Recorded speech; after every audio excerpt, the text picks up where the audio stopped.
Sweet home, Santa Barbara, where the skies are so blue. Sweet home, Santa Barbara, what's worked for me can work for you.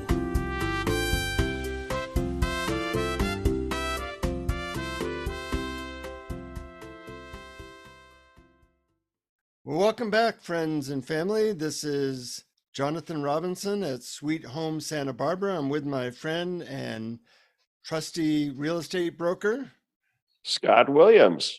Good to see you again, Scott. This will be an interesting episode because we're doing the history of Hope Ranch, which I've been interested in because that's a kind of interesting enclave of Santa Barbara. What do you know about how this became such a unique area of Santa Barbara?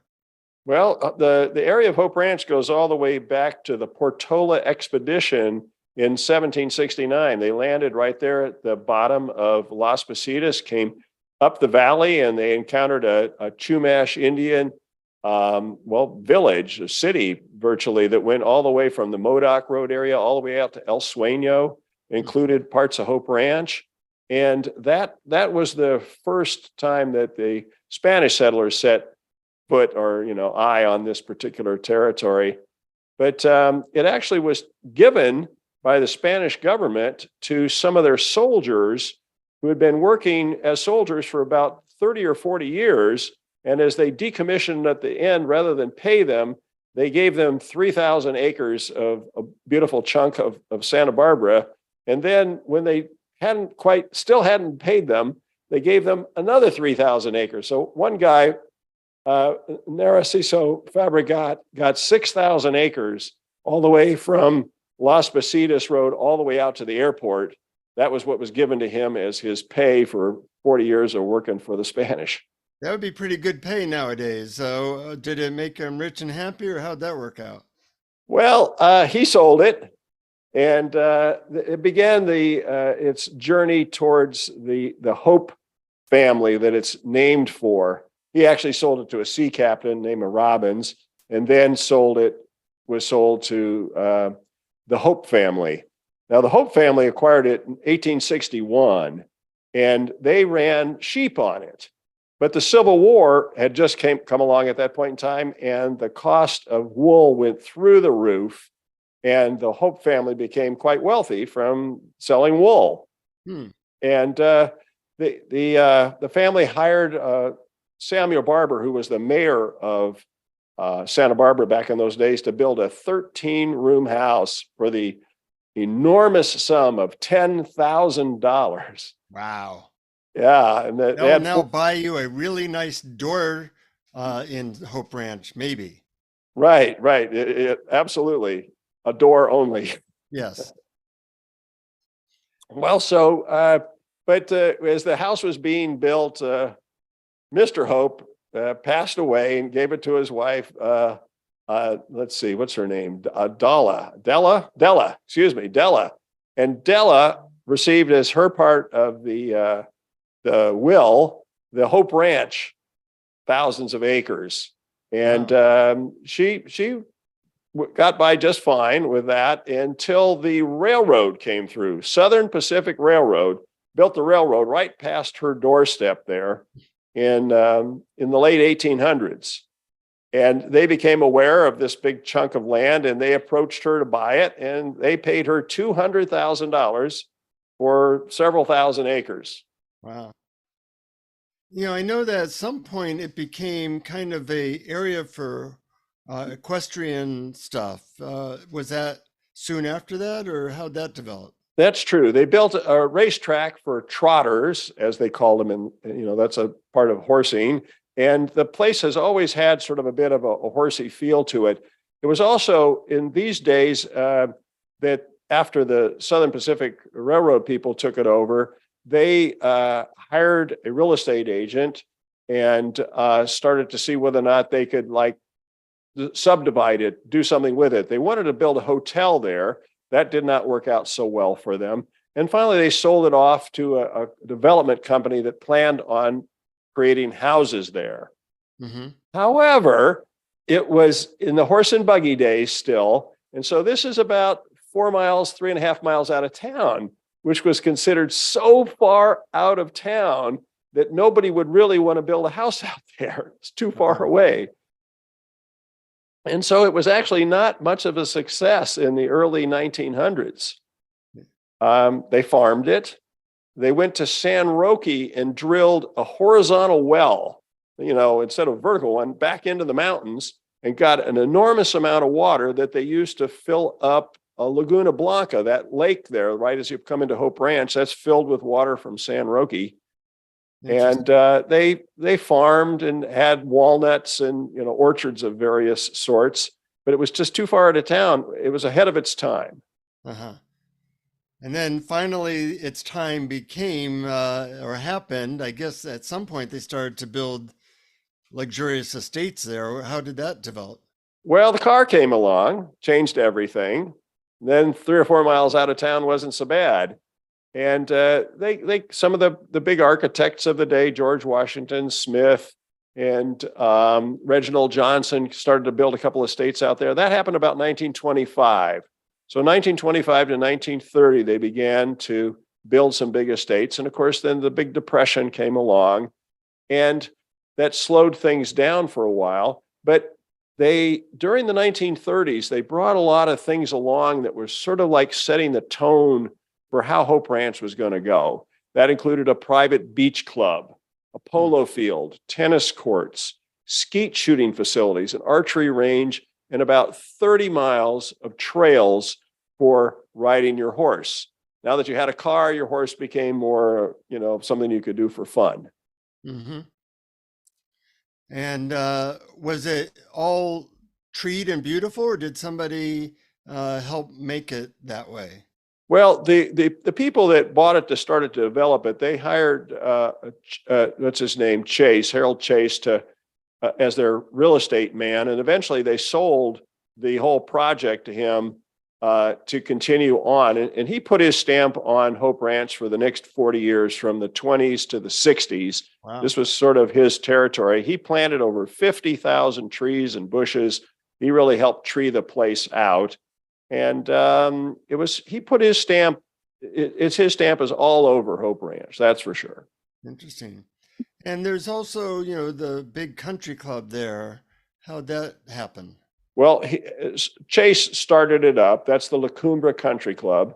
It's you're not required to belong to the country club if you live in Hope Ranch, although it's central to the social life of Hope Ranch. Many people do live there. Now, just to give some idea of the size of Hope Ranch, it's about 1,853 acres, and there's about 763 parcels in there, of which about 730 of them have a house on them. Mm-hmm. So there's only about 35 pieces of land that are still to go. So people oftentimes will actually knock down a house because you can't buy a lot. There's only 30 of them out there still undeveloped. It's easier to buy a house and knock it down and build another house. So that's the size of Hope Ranch. About 2,000 people live there. Mm-hmm. Mm-hmm. And so we're like through the 30s, stuff happened, and in the 40s on up, what was happening in Hope Ranch? Well, yeah, the country club was established in 1933, and around the same time, something we call Hope Ranch Annex, which is just outside of the 1,800 acres of Hope Ranch. There's a couple of hundred acres of homes that Arboleda Acres was established, and they actually participated in they won a national prize for Better Homes in America, coming from the Better Homes and Gardens magazine. And that each lot was about a half an acre, had 35 fruit trees on it. And the papers of the time, and the magazine just thought that was wonderful. You could have a half an acre with 35 fruit trees on it, like paradise. And it was like considered the best place to live in America in that year. And moving on up, how has Hope Ranch changed, or how did it become kind of what it is today? Well, that wonderful place that the Hope family built fell on hard times. It's on Via Tranquilla, and it's actually just outside of Hope Ranch. It's the corner house outside of Hope Ranch. And in 1962, they moved the out of the house and the management of Hope Ranch and moved it into the management facility and further up Via Tranquilla in the ranch there. And a few years later, the house, 1967, was sold to the Oberon family.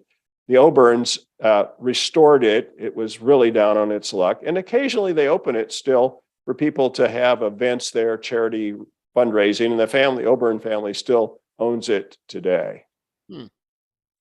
And, you mentioned this guy, Chase, who really stewarded a lot of the places. When he died, what happened to things? Well, just before he died, he sold it to Howard Vesley. And Howard Vesley, unfortunately, had a car accident and also passed away. The very last parcels of land were distributed out of his estate and were sold to individuals. So by the 1960s, all of the parcels had been put out to private parties at that point in time. There was no more any original sales from Chase or Vesley at that point. Uh-huh. And in recent times, it's obviously a high-end real estate. What can you say about how it's changed in the last 20 years or what you notice nowadays? Well, it's always been a place that's friendly to horses. Currently, as of this minute, it's not quite as horsey as it used to be. Right now, 1 out of about every 12 owners has a horse in there. So there's 50, 100 horses in Hope Ranch that individuals have. And there's still those 30 acres of trails. It's still very much a part of the feeling for the place. It's rural in feeling. It's smaller than Montecito. Montecito is about 3,500 parcels, and this is a little less than 800 parcels. So it's only about 25% of the size of Montecito or other most high-end neighborhood. It does have its own water system. All those beautiful wells up in the mountains there. And then they have their own wells in the Hope Ranch. So they have lots of water, the Las Positas, the Hope Ranch, La Cumbre Mutual Water Company. And then they manage all of the streets. There's 25 miles of roads. All these things are managed.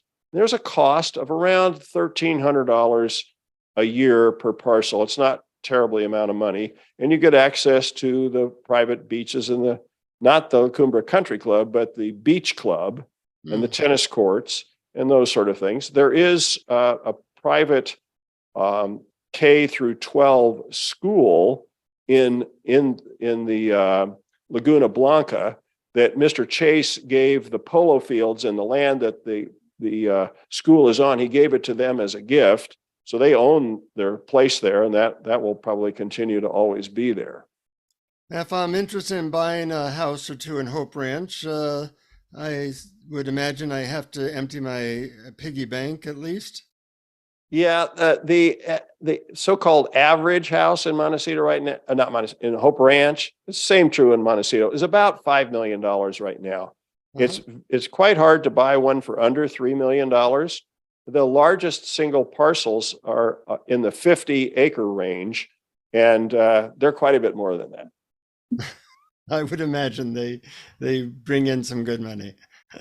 Any last words about Hope Ranch? Or a lot of fascinating stuff, and I appreciate the history. It's very interesting. But any last things you might? Well, it's one of those things that I can think of from 1937 to 1962. The dog show, the National Dog Show for America, was held out there in the area where the La Cumbre Country Club is, around Laguna Blanca Lake. And that was a very long run with that. And then they've had lots of horse events there, steeplechases and that sort of things. There are, of course, the riding trails are beautiful for people there. They do guard their privacy. It's a suburban, rural place, but it's not part of the city of Santa Barbara. They probably will never want to join the city of Santa Barbara. It's really quite independent as its own group, and they run their own show there. I used to work out in Hope Ranch. You probably don't know that, Scott. Nope, no, I don't. I was a chauffeur for the head of the McMahon's Furniture stores, and in my college days, it was fun to head out there and just be in a beautiful place. Yeah, it continues to be. There's some famous people we won't name drop that live there, and it's a delightful place to call home. Uh-huh.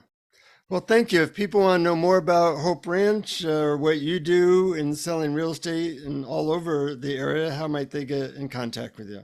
Scott at scottwilliams.com would be a good way to reach me. Okay, and I look forward to knowing more history about the Santa Barbara area. It's always very fascinating. And thank you for listening to Sweet Home Santa Barbara.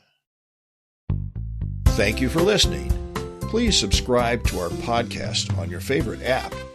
If you know someone preparing to sell their home, please tell them about the podcast. Visit scottwilliams.com to contact me and download the 2 free e-booklets, Is My House Saleable Now? And How Not to Buy a Money Pit. Thank you for listening.